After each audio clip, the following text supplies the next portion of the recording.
Hello, everyone. Welcome back to the Invisible Wall podcast show. Once again, I have a pleasure to have Tim Chase at this show to talk about Arsenal, some interesting things from last games, and yeah, we have no order about what we are going to say because we always change. Welcome Yeah. back, my friend. How are you? Hi, mate. I'm good, mate. How are you?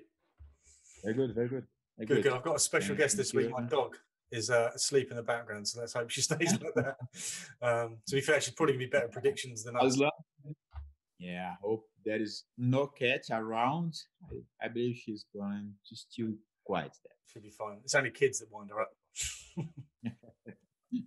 So, stress. All good, mate. Yeah. Obviously, lockdown's easing a little bit. The kids go back to school on Monday. So that'll be a little bit, well, it's going to be great for them. They get to see their friends for the first time in 3 months properly. Parents all around the country are going to be really happy. Homeschooling is ending for well, hopefully for a while. But they found the Brazilian variant of the coronavirus in England. Someone's brought it over from Brazil. So anyway, let's not talk about the goddamn coronavirus. Yeah, great situation. I hope things get better. The last news here was not the best, but I hope things get better very soon, to end up this nightmare. It's been, very tough to everyone. Yeah. But it's a good sign that kids are getting back to school. Here in Brazil, the schools and the teachers, everyone claiming to have the kids back here. And I hope in the meantime, we can see them back in school because this, I believe for most of them, has been quite tough to be studying and online platform. Not so easy. But fingers crossed. Exactly. On to more positive things. How good has Arsenal's week been? Whoa, this is a good news. It's very interesting. Very interesting. The last 2 games have been very interesting. They had a fantastic win at Leicester. Wow, this was great. But also last week at the Europa League against Benfica. Wow. What a game. What can I say about this game? What can I say about this game? This was a big test for the heart. You can imagine. How was it? I was here just, watching the game. Oh, come on, it's the end of the world. It's over now. And then things change. But it shows for me how tough is, these competitions. This competition, Europa League, despite, some people don't really give it credit for the Europa League because they compare with Champions League. When you are there, you understand how tough it is. And for us, this was a tough test, my friend. It was a very tough test. After, the first leg, considering that they got a very good result in Benfica when they played there in Lisbon, I was expecting, let's say, not an easy game because there's no easy game in football anymore. Unless when you get a fantastic result and score 3, 4, 5 goals. After the game, you might say that. But before the game starts, every game is very hard. But after the first leg, I was expecting not to have a tough game like it was because Arsenal scored first in the first half. And then in the second half, the Benfica scored 2 goals and changed everything. Yeah. They change everything, the game, the mood of the game, especially for Arsenal players, for Arsenal fans. And for me, watching here was a bit weird. But at the same time, I felt exactly what the fans feel when they are watching the games. A bit nervous. And suddenly they scored the second goal, equalized the game with Tierney. It was a great shot, by the way, And, a great goal. Yeah. Good pass from William, then Tierney was really good. And in the end, great ball from Saka, great movement he made, and to find Aubameyang just behind the defenders for the winning goal. What an amazing game! A big test for the heart. After the game, I could relax. After the Aubameyang score, I could take a breath and relax a little bit. Yeah. So obviously you've had games where you've won kind of last minute. How does it feel better than a win?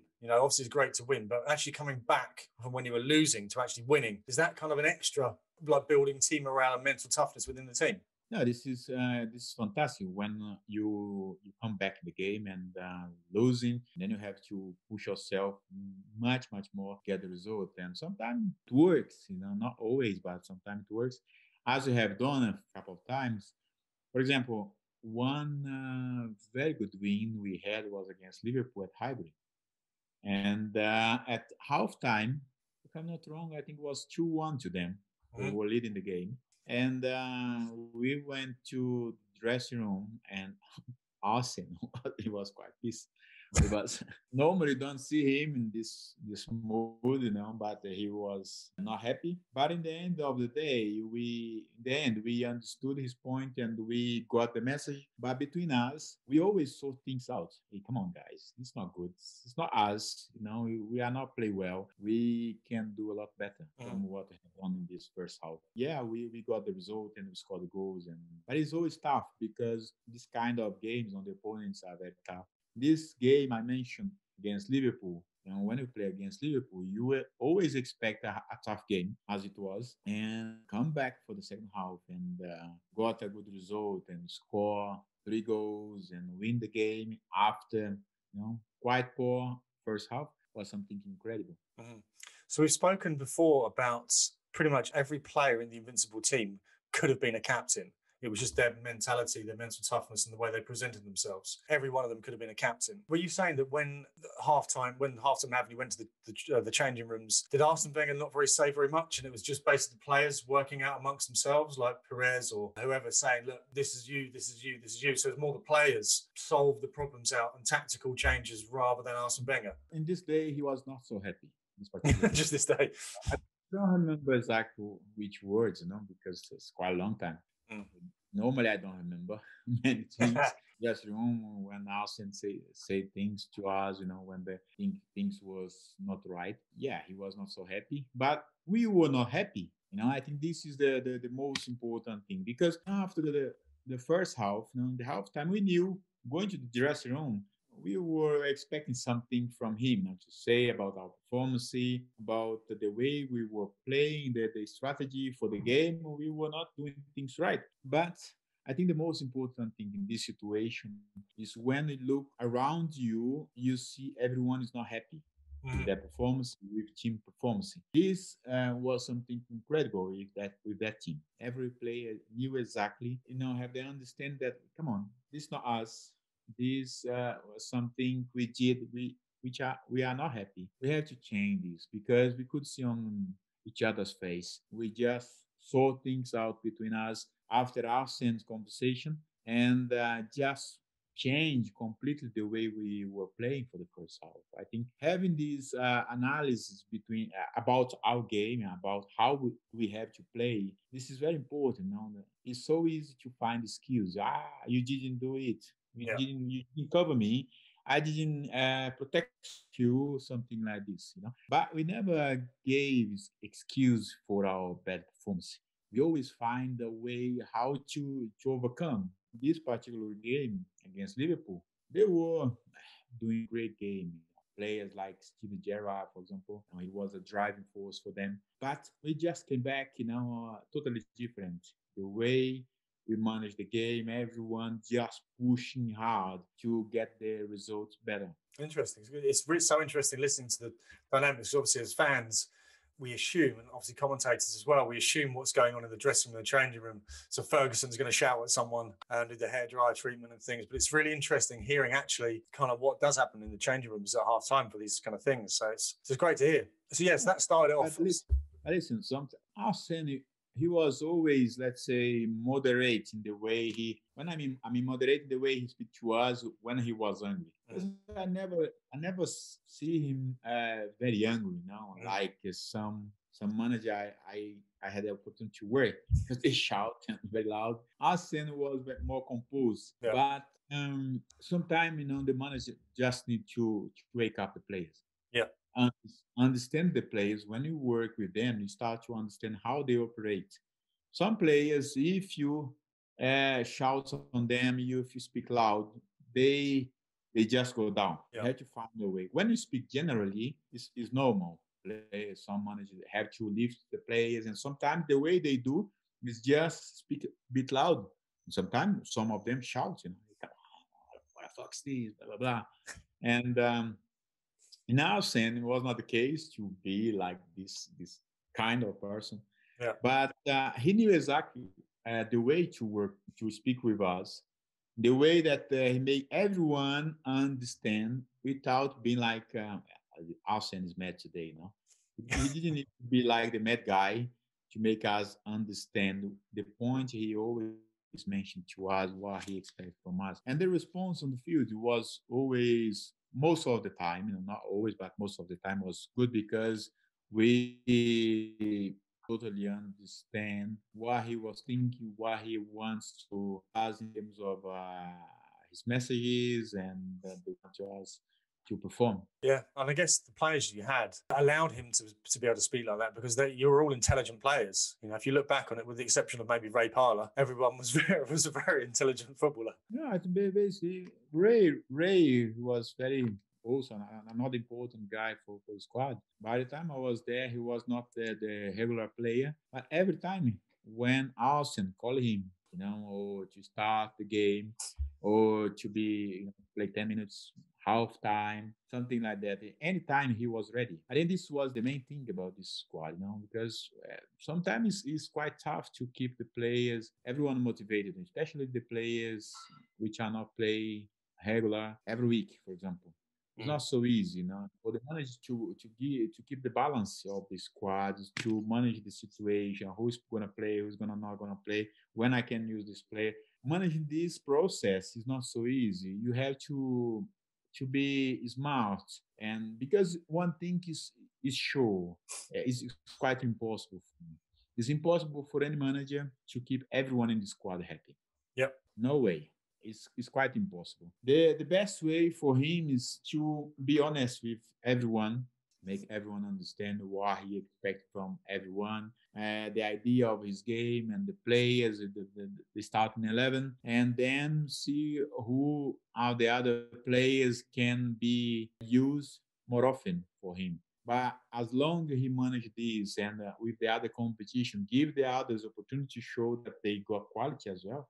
I think this is also something very important. And Arsenal always did that. You know, for example, when some young players was in the squad or some of the senior players didn't have much opportunity in the Premier League, he always gave them an opportunity to play like FA Cup and Carling Cup at that time. Even in the Champions League, some of them. We were not expecting some of them not to be in the Champions League, but he always gave a chance to the players to be there. And then this is down to the players, you know, to be ready for these opportunities. Absolutely. Fantastic. So that started the week off well. Well, still was midway last week. And then a few days later, Sunday, you had Arsenal versus Leicester. Again, going behind against a team that was third or fourth, doing really well under Brendan Rodgers. We praised Brendan Rodgers last week. So you normally with the old Arsenal, you would think that, okay, fine, 1-0 down, it's going to be 4-0, 5-0 to Leicester. And again, they showed great mental strength from going a goal down, I think, in the 6th minute to getting one back quite soon and going back in at half time. I think they were winning. So I think it was 1-0, maybe 2-0. I think there was a penalty just before the second half, just before half time, sorry. And Lacazette scored, put them 2-1 up. So it's great strength to come back. But I don't know what you thought, but Willian looked like he had a great game. And it looked like it was a great team performance. Everyone is kind of on the right page in terms of the tactics that Mikel was trying to do. They were high pressing when they need to, but they're very, very selective. They weren't running around like headless chickens. Whenever they were choosing who they were going to go and target, and when they would go and press with like 3 or 4 players. So rather than just one player running around chasing the ball, they clearly had a plan of who they had to target and who they could upset when they had the ball. And that's where their first goal came from, was pressing high with the cross from then Willian. That earned them the free kick that then Willian delivered the cross for David Luiz for. So I think everyone did. I think it was good to see Willian have a good game. He obviously hasn't had a good game since he came from Chelsea. But yeah, so it's obviously as a fellow compatriot, fellow Brazilian, getting assist for Willian and a goal for David Luiz, he must have been pleased. Yeah, it's very good from everyone. I think it was a great job because I was expecting a tough game. You know, considering the moments that Leicester is in the Premier League, I was expecting a tough game, as it was. You know, it's not so easy. Okay, you won the game 3-1. You just changed the position you were at the beginning because they conceded quite an early goal. This is always, you know, a problem for every team when they concede the goal early, because you have to change your strategy. You have to change the way you plan this game. They just came back in the game, you know, and they equalized the game in the first half. This is very important, and not go to to the dressing room for the halftime, losing 1-0. But this was important for them. Then they score a penalty with, like I said, another important goal, give them, let's say, a bit of relief, but not relax because you have another 45 minutes to play and to close everything. And then, the result with Pepe, which was the man of the match. It's important to see these players, as you mentioned, William had a good game. Very important for him because I believe it's been quite a pressure for him since when he moved to Arsenal. Some criticism on his performance, and it's important for him to feel that he's able to help the team, he's capable. But the good thing, what I do believe is that everyone in the squad do not really care what the people talk outside because they understand each other, they know each other in the training ground, and understand how hard everyone works in order to get the results to help the club. And but particularly for William, this is something very important to have a good performance and just to send a message for people that he didn't forget to play football and just to show that he's capable, he's got quality, and he's ready to help the club. I think this is very important. And just coming back to Pepe, because he hasn't been the regular player, but this is important for him to score and be the man of the match. And we spoke to him a few times in the podcast about his quality when he got the ball. One thing I've mentioned from last time is just when he gets the ball, don't stop. Yeah. Just go straight, go.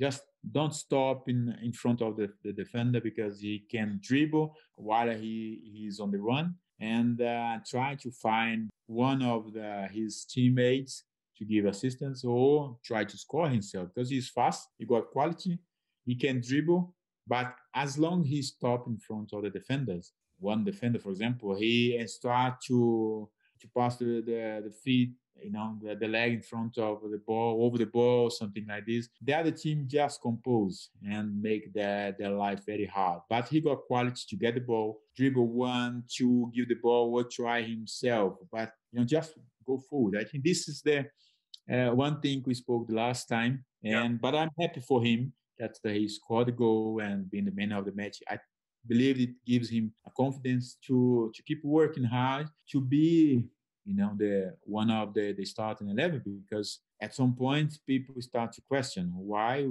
did we bought Pepe with this big money and he's not playing regular. But also for him, on his side, he starts to question himself, well, what's going on? I'm not having much opportunities. But I hope this game, this tough game against Leicester can bring him good inspiration and keep working hard to help us, until the end of the season. Yeah, I think he looks like a player who confidence really affects him. And I don't think he's had a good run with Arsenal where he's gone like really good game, really good game, really good game. He needs to build that up. But obviously he hasn't got that time because it's the Premier League. Things move fast. And I think he's had sort of 2 or 3 good games in the last 5 or 6. And obviously man of the match is going to be great for his confidence because I think he has the ability to genuinely be one of the stars of the team, if not the Premier League. He has the sort of the potential to be that. But as with all of the podcasts we've had with your friends and other legends of football, all of them say it's not enough to have the talent. It's not enough to have potential. What gets you through is the hard work. And I'm not doubting he has hard work, but I wanted to. So great for Pepe. And having him coming up can only be good for the team. But for this season, we've basically been saying how great Tierney is and how great Saka is. They've both been leading the team through this sort of tough transition period while the team understands Mikel Arteta. And rightfully so. They've been amazing. Every week we talk about how incredible they are, the leadership potential they have, and they have to be captains and leaders of Arsenal and England. Well, except Tierney, who's Scottish. But I think also I wanted to sort of talk about Lacazette for a bit. I think on Sunday, I saw a new aggressive nature to him that I haven't really seen before. I think before he was not 100% in, if that makes sense. And I think throughout this whole season, his goals have picked up where Aubameyang has kind of had a dip in form. Obviously, we know that Aubameyang is going to come back good. But I think Lacazette has been one of the most important things to get Arsenal through this. And his goal, I've lost count how many goals he's got, but his goals have been hugely important, as well as the performances for Saka and for Tierney. So it's his penalty that was a big defining moment. If he had missed that penalty just before half time, Leicester would have think they've got away with not scoring a penalty. It's important. It's important for him as a striker, despite the fact playing well or not, but score goals. Many strikers, they are different in the way they think about the game, because when they score, they are happy. When they don't score for such a long period of time, it's quite tough for them to want to deal with the pressure. Now they change their mood, which is normal. And it's important when the player, the striker, are in a good moment, feed them on the field. Give the ball to them, as much as you can. We spoke this before in a few episodes ago about him, about Aubameyang, when the situation, they're in a good moment, feed those guys. I remember, having Thierry and with us in one of the best moments of his career. He was in a position to get the ball when we were defending. It was amazing because we were defending and we just were prepared to give him the ball. Danny is somewhere in the middle, defending, give it to Danny, so sometimes straightforward to him. And he always made his job so easy. Like I said, obviously I'm not comparing them because they are different style, different situation, but he got quality to be decisive, as he has been for Arsenal many times this season before, and he can keep doing this. And it's important everyone just understand that. Sometimes he's not going to have a good game, but despite that, feed him. Try to find him in the box. When they're going to cross, trying to look at where Lacazette is going to be. Because he can position himself, he can hold his body, and prepare also the ball for one of his teammates to get the ball back from him. And he's been important for the team, and I'm sure he can have a lot more. I do believe that he can give a lot more to Arsenal. He can produce a lot more goals, because as long as he keeps scoring, Arsenal have a chance to win the games. Together with Aubameyang, Saka, and Pepe and the other players, it's always important for the club when you see your front guys scoring goals. It's always very important. Not only because imagine if the thing were different. Many times you see the central midfield or defenders score, you win the game 1-0, but what about the striker? People start talking about it. But seeing them scoring goals, this is, this time we have Lacazette and Pepe score for us, and this is amazing. Yeah, I think that Lacazette is maturing. I think possibly he went from being number one choice to when Aubameyang joined, and Aubameyang got a bigger contract. I think potentially he felt a bit unloved, and that's why he was kind of had a bit of an attitude of like, well, you love Aubameyang, I've just got to do my job here a little bit. There was no love. And I think now he's fallen back in love with the football and with Arsenal. And he's now realised that even if he doesn't score a goal, he can still impact a game. He's that type of player. It doesn't take him much. For forwards, it doesn't take them much to impact the game. It's just a pass or a shot, and the game has changed. I think he's starting to realise that even if he doesn't score a goal, he can impact the game. And he is scoring goals now. So, so I just wanted to give a quick... We talk about players like Saka and Tierney, rightfully so, and Aubameyang when they have a good game. I think Lacazette had been consistent most of the season, so I wanted to give him a bit of a shout out. So maybe well done to him. I think so. It's good, to give emphasis for the players who has been consistent. It's important for him because scoring goal. So it's very important for every player, but for the strikers even more. But also for Arsenal, because scoring goal for Arsenal, there is more possibility that Arsenal is going to get the 3 points and keep moving forward from the position they are, because at moment their position is still not really good. Mm-hmm. They are 10 on the table, and there is there's a lot of job for all of them to do until the end of the season. Yeah, absolutely. So. Another great start. So two wins in a row, 2 good games against tough oppositions. Burnley at the weekend. Burnley. Well, what to say about this game against Burnley? What position are Burnley? 15. with all my respect to Burnley, as an Arsenal player, you go to play Burnley away. There is no other way to think about this game of in terms of result if it's not 3 points. With all my respect, I don't want to be disrespectful to Burnley as a club and to Burnley players, but in the other side, for Arsenal, this is the way the players have to think. Obviously, this is not something you just, we are going to win the game, and that's it. It's simple. It's not going to be easy. And I hope the players make things easy for themselves, even though knowing that's not going to be very simple. Not that simple. It's simple when we are here talking about that the points go there, you are Arsenal player and you are going to win the game against Burnley, but reality is not like this. The reality is not like this. You have to go there and do your hard work. Because if you don't do a hard work, and there's a chance of frustration because I don't have the results of Burnley here, but I guess that they upset some big clubs this season. They normally do, don't they? They normally chuck in a few random results. I'm not going to say it, but I think they've beaten one like a Liverpool or a Man United or a Man City. I'm pretty sure they've had a big game this season. But I think when you go to play Burnley, as if I've been there. I haven't even been there, let alone play it. But it's going to be a physical game. And traditionally, for the last 10 years, it's the physical games that Arsenal struggle with. Yeah. Well, this is another point, I think you are right. I was just not so sure about the big clubs they have won. I think you got the right point. It was Liverpool and Man U. And I'm still looking at the just to be sure about what we are saying.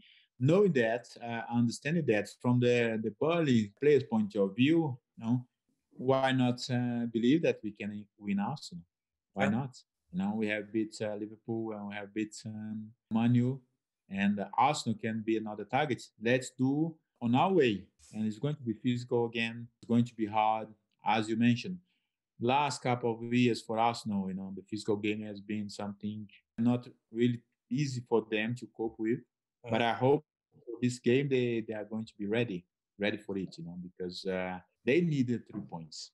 This is for sure. If they want to get better in the position they are. I don't know if it's going to change, much of the position they are if they win the game, but it's important for them to keep the winning, to win the 3 points and to go for the next step, because next week, let me just make sure about the calendar, because next week they have another tough game for the Europa League. You know who they're going to play against? No. Olympiacos. It's been quite bad for them in the last couple of years. Yeah. Not been easy. Not been great. But this game against against Burnley, is going to be important for them to get the 3 points and then relax for a few days and prepare for the Europa League game again. Because if I'm not wrong, last week we spoke about the importance of Europa League for Arsenal to get back, in the Champions League next season. This is a kind of not shortcut, but a kind of shortcut for them to be in the Champions League, because when you look at the table of the Premier League, it seems far away for Arsenal to be in the Champions League through Premier League. But Europa League seems, let's say, a shortcut for them, and I hope they understand that, the players. I'm sure they do, but I hope they work hard in this direction. Absolutely. So what's your prediction for the game against Burnley? What's your prediction? Tough. 1-0. It's not much. I don't see that it's going to be, let's say, an easy game because of the physicals, game that's going to be from Burnley. They are going to experience a tough game. I think I'm going to say, because obviously I have to go against you, so I'm the bastard on the podcast. So I'm going to say 2-1 Burnley. I say 2-1 every week, and it's never right. Yeah. No, last week I put 2-1, but well, you got it right. You didn't get the exact result right, but Arsenal won, so you get that. That was close. Better, at least Arsenal won. Yeah, exactly. There's a hollow victory. If I win, those that are people listening to the podcast are going to be very unhappy with me. So I'm happy to lose. No, but it's good, you know. For us to close this chapter for today, you mentioned them just a few minutes ago, Saka and Tierney. You know, I'm really happy to see their performance, and I hope they keep doing well because they have been amazing during the season. Let's see for the next weekend against Burnley what they can bring out for Arsenal again, and I hope they keep the good momentum and Arsenal just move forward and get the 3 points against Burnley. Absolutely. So one thing we stopped doing when Arsenal were doing not so great was the player of the week. Player of the week. Who's your player of the week? Player of the week. Player of the week. Woo. Let's see. Well, the last game against Leicester, Pepe was the man of the match. Okay. Now I'm not gonna go against it. Okay, we'll go with that. So Pepe, you win a Gilberto Silva. This is your trophy. Game against Benfica, Saka. The last game was Saka against Benfica. Cool. European games. Saka. Nice. So Saka's won it about 3 times. So let's give it to Pepe. Player of the week for Arsenal is Pepe. Pepe. Nice, good shout. Yeah. Other good chat. So let me before you say goodbye, everyone. So Monday we released a special limited edition T-shirt that we put together for you. I'm not going to say to the listeners what it is, but have a look at it. Go to Gilberto's Instagram or Twitter, and all I'm going to say is, if you know, you know. If you're an Arsenal fan, you should know what this is. Unfortunately, they sold out in less than 24 hours. So we're doing everything we can to get some more stock together for you of these shirts, T-shirts, and also some different products for them as well. But it seems like the Arsenal fans are loving them, which is great. So keep an eye on Gilberto's social media. We're hoping to have some more stock in by Thursday. But thanks everyone who's bought the T-shirt. That's amazing. Out of stock. It's fantastic. Less than 24 hours. The Arsenal fans went nuts. And this is good. You know, the team is doing a great job behind the scenes just to bring something interesting for everyone. It's amazing, you know.